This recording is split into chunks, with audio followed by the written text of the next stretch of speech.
Hello, everyone. See if this thing is actually working. I think it is. Hi. So, I haven't seen you guys in a long time, and I don't know, but I've missed you all very much. And I'm going to continue missing you because it doesn't look like we're going to get back together for the rest of the semester.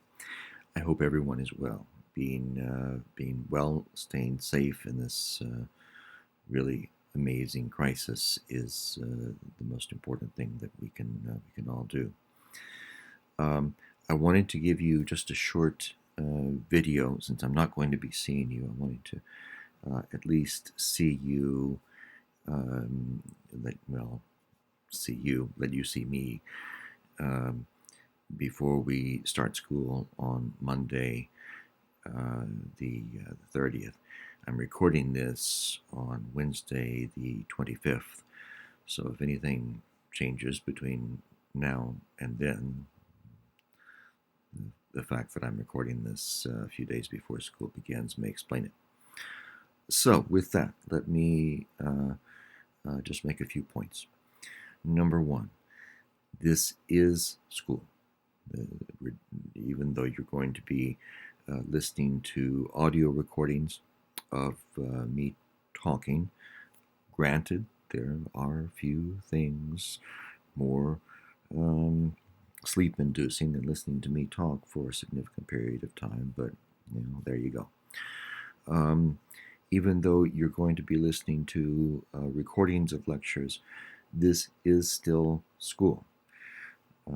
We're not going to be, since we're doing this asynchronously, you will be able to listen to the lectures whenever you want to. Uh, don't put off listening to the lectures. I would strongly urge you to listen to the lectures at the very latest on the days when um, our class is normally scheduled to meet. I have organized the lectures in the audio lectures folder on Blackboard uh, by class date. So you'll see the folder for the class on August the 30th. So go to that folder and you'll see 4 lectures for March the 30th. Keep up with the lectures. Take notes during the lectures. Make notes to yourself in your notes based on your reading of the Sebald. We're starting, of course, finishing. Um, we're finishing the Sebald text, the last 3 classes. So the 30th, the 1st, and I think it's the 6th. We'll start Franz Kafka on Wednesday, the 8th of April. So you're on your own. It's your responsibility to manage your time and to listen to the lectures at the very latest on those days when our class would normally meet. Let me give you this note. If you don't listen to the lectures, you won't be able to write the paper that I'm asking you to write about the Sebald.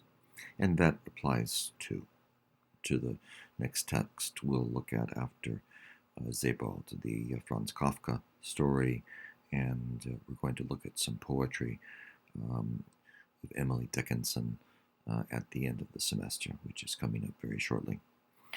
So keep up with the work. You're on your own to manage your time.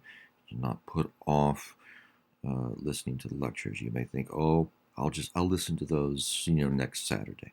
Don't do it. Go ahead and listen. Keep up, because next Saturday you may have something else to do. Okay. All right.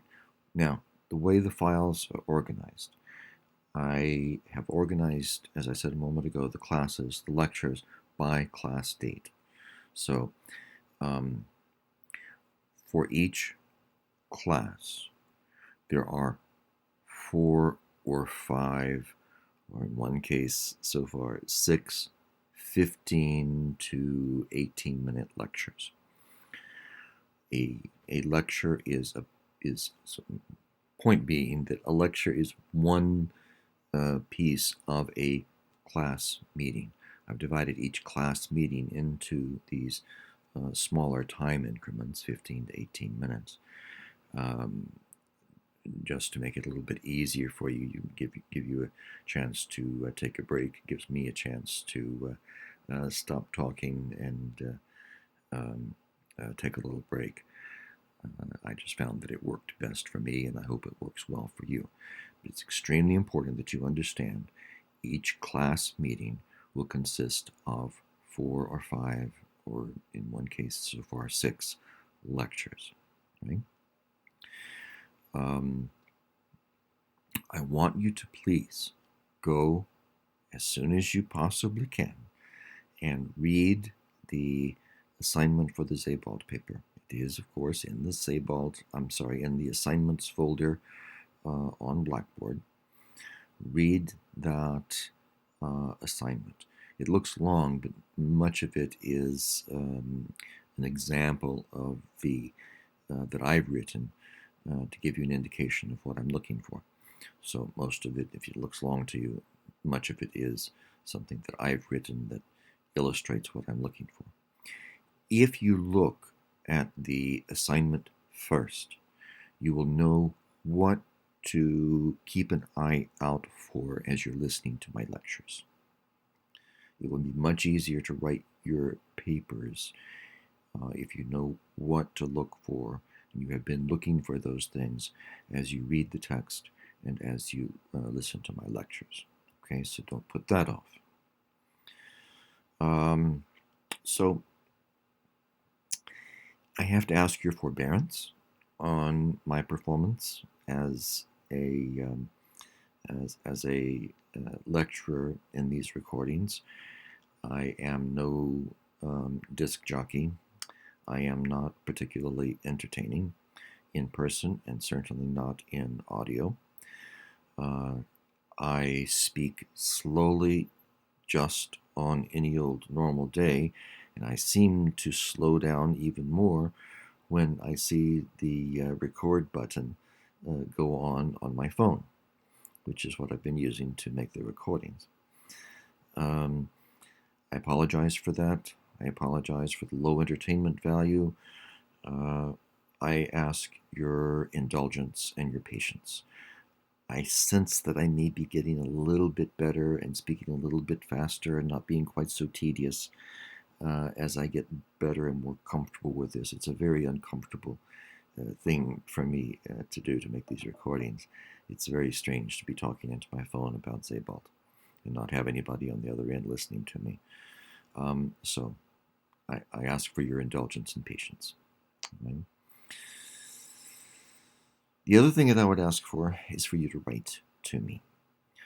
Number one, since we're not having real-time interactivity, we're not seeing each other in real time, you're stuck with my audio recordings, you can't ask questions immediately, stop me and say, that's not clear, what are you talking about? I'm asking you to send me email. Do not allow an idea that I talk about that seems unclear to you to go by. Go ahead and please send me email. Ask questions. Make comments. The second thing about email feedback is precisely that, feedback. I need your suggestions.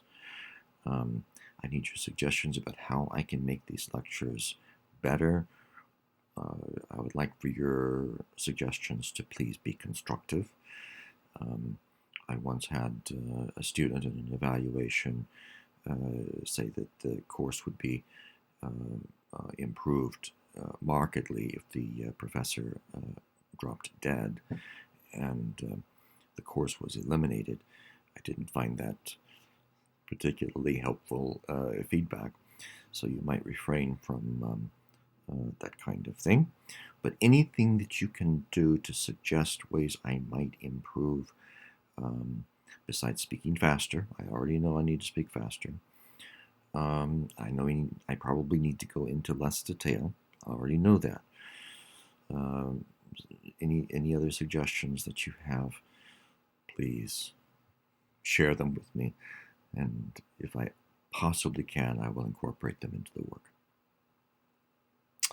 That is all that I can think of right now. If you have questions, you have concerns, you feel like you're sort of hanging out in the breeze, you're used to the structure of the classroom, this is going to be an adjustment. That's all I can think of right now. So I'm going to wish you the very best of luck, and trust that you will get in touch with me with questions and concerns, and you can be assured that I will get back with you. All right? Good luck with my class. Good luck with all the rest of your classes. I'm concerned that you're going to be faced with your different professors using different methods to teach their classes, and you may end up with 4 or 5 or 6 professors using 4 or 5 or 6 different methods. And if that's the case with you, I don't envy you that. I hope I have kept mine as straightforward and simple and low-tech as possible to make it as easy as possible for everyone concerned. All right. Now I'll say goodbye. Thank you. Good luck. See you on the other side. Bye-bye.